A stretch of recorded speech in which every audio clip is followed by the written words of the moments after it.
So you're happy with what you've seen from the opening couple of pre-season friendlies, Darren?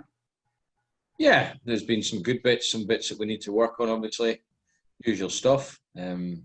Certainly I've seen an improvement in the first half on Tuesday, what I expected. And I'm just looking for progress every time we play, hopefully. I've seen that in the first half Tuesday. Second half, us again a little bit, but we'll continue working with the players on that. No, I've been delighted with their attitude and today very, very well. So added to 60 minutes each. We'll gradually we'll get fitness wise. Yeah, and I suppose you have to bear in mind it's very early days. Yes, it is, and we do have to maybe just check ourselves now and again and remind ourselves that actually this normally would be just the first week of pre-season, and we've managed to get 2 extra weeks of the virus. So no, but they've come back great shape, expected, and well, and games are just getting them up to speed in terms of minutes on the pitch. Gradually go along, the games will get tougher, minutes will go up, so we'll try and be ready for when the season starts, you know. Yeah, you mentioned last week about being aware of the fact that you've had this unprecedented length of time off. Have you noticed too much of a difference in that respect? How different has it been from the opening week or opening couple of weeks of a regular pre-season?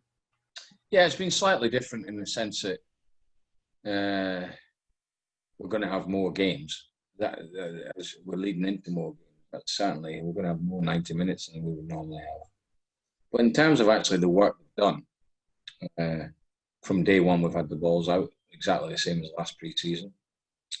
We've obviously had the added advantage of the younger group having an extra 2 weeks on top of the weeks that the main group have got. And it's just that extra time. So really, now we're in the 3rd week of our pre-season with a group that came back on the other group. They're going to be leading into their 6th week. I think we're ahead of most clubs, I've got to be honest. So we've got to try and use that to our advantage. Yeah, and when you look at some of the players, clearly will feel relatively established in terms of what they were doing, particularly if they were part of your side from the back end of last season. Equally, there's a great opportunity for a number of players, and I guess towards the top of that list would be George Cooper, who was at Plymouth last season. He's now got a real opportunity to show what he can do ahead of the opening day. Yeah, well George, it's up to him, and it's as simple as that. How much he wants it really. So he's found it very difficult since he's moved from Crewe. He's very up and down with us, inconsistent one in terms of games. He hasn't had a consistent one, and the club spent a lot of money on him. So obviously last season we made the decision to let him out on loan, and this season I want to have a look at it, and I've already had a look at it, and I'll make my mind up in terms of whether he's be a part of what we want to do this season, or where perhaps we need to move him on. So this pre-season will determine that. Is it a case of you feel he's definitely got the ability there, and it's just he needs to apply it in the right way? Well, you need a lot more than ability to be a footballer or a top one anyway. And I think George has always had the ability. So we'll wait and see how that goes. But certainly there's an opportunity for him if he wants it. But that's up to him, really. Yeah, and in the similar sort of position, really, Serhat, who had his first season with the Posh last season, but clearly will be looking to kick on this time around. Yeah, well, looking at that position, you've got George, you've got Serhat, you've got George Boyd that can play there, you've got Clark, and he's part of the development really at the moment. But Serhat certainly, that season had a look at how we the training and the games, come back early as we said, and looks okay. So I've got plenty of players that can play in that position.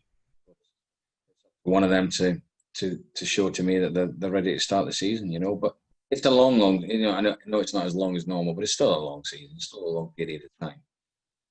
So I'm going to, need all my squad, but I think from between now and the start of the season, I think what we will probably see is a couple of players coming in, a couple of players going out. No more than that, I wouldn't have thought. Some of the younger players have got on loan to develop them. So yeah, I don't think the squad will be the same as it is now. It's coming I think there'll be At the top of the team, do you see Sariki now as a striker, or could it still be, if you wanted to play with width, that you'd still use him as a winger? How do you see that situation? exactly that. If we play with a 3 at the back and a 3 in midfield, with wing backs and 2 strikers, I see him as a striker. If we play with a bit more width, for example, a 4-2-3-1 or a 4-3-3, I see him as a winger. And that's important. They'll get the right number 9 in to be able to give us that option of playing different formations. Because certainly at the moment, I haven't got a number 9 that can play up there, I don't think, unless we do it as a false one, that can play as a traditional number 9 up on his own. It doesn't suit Mo, it doesn't really suit Thames, and it doesn't suit Ricky. So we have to be right in the number 9 we bring in terms of being able to do that, decide to change formation. And everyone knows that has followed me, knows that formation quite quickly. But certainly the one that we're using at the moment, the best one for the players at the moment, but I have to have a plan B. There's always a plan B.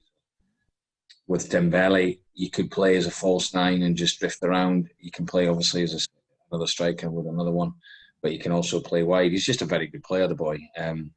He's been outstanding since he's come back. And Sariki's a really good example as well of a player who, well, knuckled down during the course of last season, maybe didn't see himself as a striker when he first moved into that position, but it just shows that if you do give it your all and really stick at it, you can often make it happen. Well, I think that's the most important thing, is how you apply yourself, how your attitude is, whether you're prepared to sort of gel into the work ethic that we've got. I've got a very, very good group of players that want to get better, that want to learn, that are at it. I mean, today, if you watch the training, it's very rarely that I'm having any issues with the way they train. You know, I've got some very good examples of people that have a good career. Boyd, Davis are great senior players. So I think they're good examples.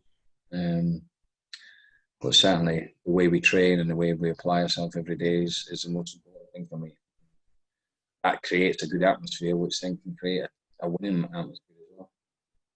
Now, I think you spoke the other day about Dan Butler and the fact he'd had surgery, and we know why Ivan's not been around so far. I think the only person that we might have expected to see that we haven't seen is Jason Naismith. What's his situation at the moment? Well, obviously Jason suffered a terrible injury while he was at Hibs, and he was doing very well. I think they would have definitely made that a permanent deal. So he's just on the road to recovery. He's been working ever so hard. He's doing all his rehab, and we expect him probably. It's going to be still a while, I have to say. I mean, you could perhaps be looking at certainly mid-September.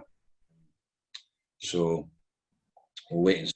I'm not a definite on that. I would have to check that one. But I think the last time we spoke, in terms of what we were saying about Jason, maybe the end of August, September, but he's been working ever so hard. He came down early, he came back early. So he's given it a right go, Jason. But he's always had a great attitude. But it's just a pity he had such a bad injury. Is he a player you could look to reintroduce once he can prove his fitness? What's likely to happen at that stage? Well, I've got to be careful about how many players I've got in my squad. As much as a manager, you obviously don't. You want enough numbers, but there's always a situation where you have actually too many numbers, and I think we're at that point at the moment.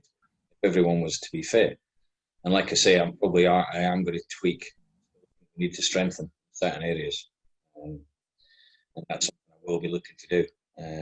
That will mean that obviously strengthening whatever positions it is, the players that maybe come. What I'm trying to do. That's just the nature of the beast, unfortunately. So with Jason, it's just a case of we'll have to wait and see when he gets fit and see if what happens then. But certainly he wants to go out and get games. I know that. And let's just finish by talking about Mark Robson, now confirmed as your assistant. Always such an important appointment for any manager, really, to get that working combination right with you and your assistant. Well, it's incredibly important. And I've had three. This is my third different assistant that I've had in 14, 15 years. So not that many, to be honest. I had obviously Kevin Russell, who got wonders with me down here, and then we went to Preston. Then obviously I had Gavin Bracken at Doncaster. Yeah.